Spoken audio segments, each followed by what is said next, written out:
Hello everyone, today we're going to take a much closer look at the Yoshi Story Not For Resale demo cartridge. As with some of the demo cartridges, there's a lot going on aesthetically that makes it completely unique from its retail release. Let's talk about its front label. Did you know that this cartridge is actually just a Japanese copy modded to work specifically with an NTSC Nintendo 64, yet still has its Japanese label underneath the NFR label that they applied on top of it? I wouldn't dare ruin this collectible by pulling the label off to reveal the whole thing, but we don't even need to. You can clearly see that's exactly what's sitting just behind the international label. Crazy, ridiculous, and 100% unique among any library or game that I've ever heard of in my life. And surprisingly, there's not even a single video covering it in detail yet.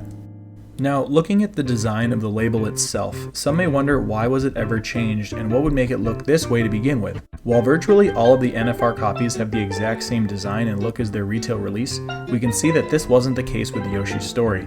So where did this original artwork come from? If you're familiar with its box art, you can see its label artwork is pretty much a straight up cropped pic from the box, which was a fairly common practice with the N64 games. But also by this era, it actually became completely normal to do something entirely different between the box art and the label. So you might ask yourself, why is that? Why did it start to be a common practice with the N64 and not at all the case when looking at Nintendo's earlier libraries? It's because it was extremely easy to use the same design since the labels were literally the exact same shape, format, whatever you want to call it, as their boxes. Whether it's NES, Super Nintendo, or Game Boy, using the same art simply made sense. But when you get to the Nintendo 64, this was no longer the case at all, and it left an artistic decision up for the publishers on if they would decide on going a route where it's essentially just a crop of the box art, which seemed to have happened, who knows, about half the time or so, and there are tons of examples of this, where you can clearly see the box and the label have the same concept and design.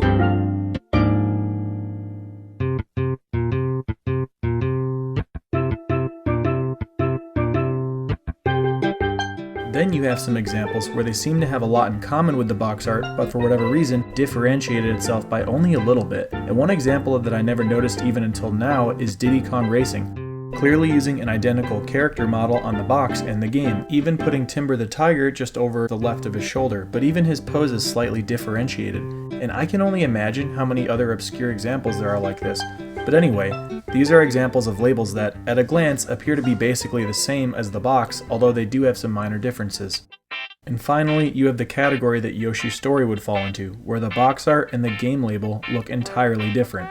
These are examples of where the publishers decided, for one reason or another, that cropped box art or similar isn't what they wanted on the front of the game. Plenty of these examples exist because someone decided they would rather go with something else that they consider to be more eye-catching, or perhaps simply save them money during the mass printing processes. Who knows? There are a ton of examples showing off or highlighting a main character or something like that. For whatever reason, they decided that the US label of Yoshi's Story would be best off with a pink Yoshi on the front with its tongue out, while clearly the international version was just the easier and common practice of taking an aspect of the box art and putting it on the front label.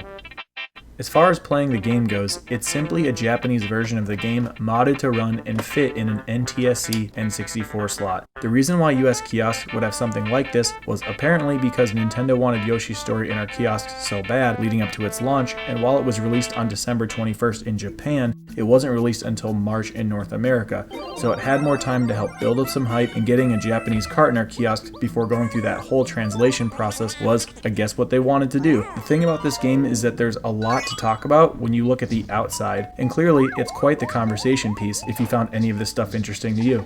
With this copy being a kiosk exclusive from over 20 years ago, of course means there aren't many of these at all, and has caught the interest of collectors over the years. Over 5 years ago, the game was frequently selling anywhere from $500 to about $800. In recent years, the price has actually come above $1,000, up to $1,500, and recently it actually sold for $2,000. Go ahead and round a penny up. Definitely come up quite a bit, and who knows how far that will go. It truly has seemed to only pop up online anywhere from just once, possibly at the most 4 or 5 times in an entire year. When you consider that type of volume with how common the quote rarest games are in the library, you can clearly see it's in a different league of rarity entirely, which inherently makes sense with this thing's purpose. It was never produced to be sold to a consumer. As always, guys, I just wanted to say thank you so much for watching. I hope you enjoyed this discussion about Yoshi's Story International version. I also hope you enjoyed the discussion about the N64 box art versus labels, because I haven't really seen that ever come up. This channel primarily focuses on full game reviews and also reviewing expensive games to see if they're any good and worth the price, but the next two demo copies we'll be looking at are Turok 2 and Majora's Mask. So I hope you stick around for that. Otherwise, one more time, I appreciate you watching, and I hope you have a great rest of your day.